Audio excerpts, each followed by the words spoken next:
చేపల్లో ఇదొక variety fish అన్నమాట. చేప జాతికి చెందిందే. చేపల్లో ఇదొక వెరైటీ ఫిష్. దీన్ని ఇసుకదందులు అంటారు. మా వారు దీన్ని కట్ చేయించుకుని చేపించుకుని వచ్చారు. దీనికి తల తోక కట్ చేసి మజ్జిగ కట్ చేసుకుని చేయించుకుని ఉంచుకోవాలన్నమాట. బాగా కడుక్కోవాలి 4 సార్లు. చేయించి తెచ్చినా నేను 4 సార్లు బాగా కడుగుతాను. దీనికి కావాల్సిన ఇంగ్రీడియంట్స్ కారం, పసుపు, ఉప్పు, చింతపండు, కొత్తిమీర, ఉల్లిపాయ, పచ్చిమిర్చి, అల్లం వెల్లుల్లి పేస్ట్.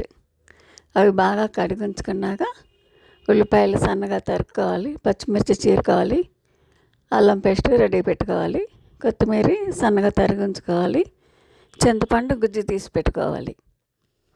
అన్నీ రెడీ పెట్టుకున్నాక బాణాలు పెట్టి 2 గరిటెలు ఆయిల్ పోసుకోవాలన్నమాట.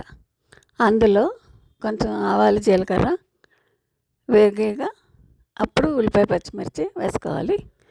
అవి బాగా వేపుకోవాలి. ఎర్రగా వేగితే మనకి కూర అనేది నిలువ ఉంటుంది అన్నమాట. ఫిష్ ఎలాగా 2 days ఉంటుంది, కానీ ఉల్లిపాయ బాగా ఎర్రగా వేగితే ఇంకా కూర టేస్ట్ బాగుంటుంది అన్నమాట.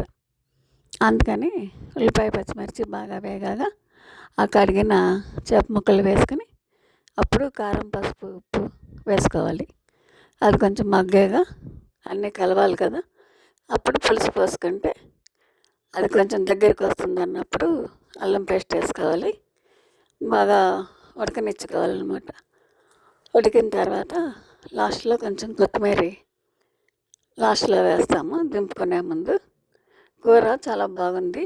కాకపోతే ఉప్పు, కారం అనేది ఎవరికి నచ్చినట్టు వాళ్ళు వేసుకోవాలి. కొంతమంది ఉప్పు ఎక్కువ తింటారు, కారం ఎక్కువ తింటారు, పులుపు కూడా ఎక్కువ తింటారు. మాకు కొంచెం తక్కువ తింటామని అందుకని కారం, ఉప్పు నేను 2 స్పూన్ల కారం, 2 స్పూన్ల ఉప్పు వేసాను. పసుపు 1/2 స్పూన్ వేసాను. కారం ఎక్కువ కావాల్సిన వాళ్ళు ఎక్కువ వేసుకోవచ్చు. కూర చాలా బాగుంది.